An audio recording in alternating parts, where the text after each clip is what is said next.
I know most of you are new to this hobby of Pokemon card collection. You may have watched my video on how to buy real Pokemon cards and have already purchased your first few authentic Pokemon cards. Congratulations if you have already pulled a great hit in your first few packs. But the question is, how do you store your Pokemon cards? Whether you have a bunch of common cards, a dozen of holos and reverse holos, or something shiny and artsy, every card deserves to be stored with utmost care. You may not realize this, but a common Pokemon card that you do not like at all may go up in value if the artist who illustrated that becomes more popular with the release of a new set. Keeping your cards in a cardboard box might have sounded okay when you were in school, but now that you are more serious about it, you need to invest in some supplies that will protect your cards from damage and keep them organized. The first and most important thing you need as a Pokemon card collector is a bunch of penny sleeves. They will protect your cards from scratches, fingerprints, and dust. You can find different types of penny sleeves in the market. There are the common ones that are okay for your common cards. However, you may want to invest in thicker penny sleeves for your rare cards. You can also find penny sleeves that are a perfect fit for your cards, especially if you want to store them inside binders. But more about that later. The next thing you need to buy is a stack of top loaders. The top loaders offer an additional layer of protection to your Pokemon cards. Even if the card falls off the table or you keep it in a box with other stuff, which is not recommended, the top loader will protect your card from scratches, bends, spills, dirt, and other forms of damage. I personally use top loaders for all the rare pulls I have, and some of the common cards that are close to my heart. Now, top loaders are made of PVC, which is basically plastic. You can invest in expensive top loaders that are more durable and offer protection from UV rays. However, the cheaper options are also okay.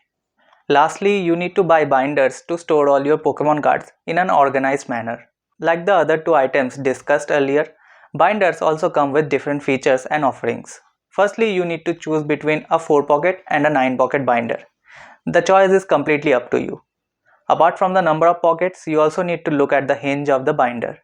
The budget ones usually come with rings. While they are good for storing your common cards, the rings can press against your cards and leave a dent on your card surface.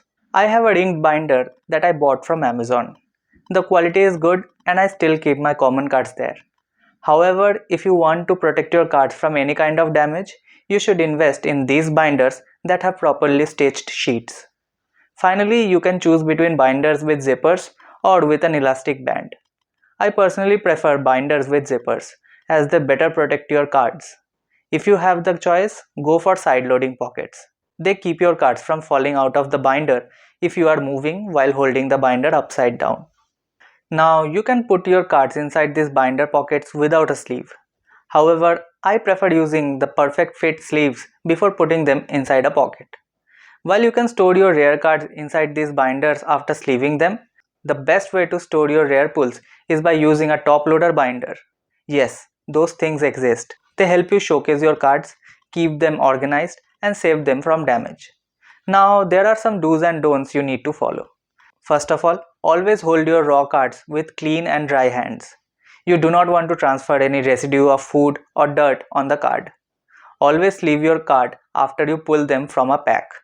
You may or may not sleeve the common cards, but you should definitely sleeve the rare pulls. Since most places in India are quite humid, it is essential to store your cards properly inside a binder or a box. Too much heat or dampness can damage the cards. Try storing them in a dry place, away from moisture or excessive heat. And keep them away from direct sunlight. UV rays can cause discoloration of your cards.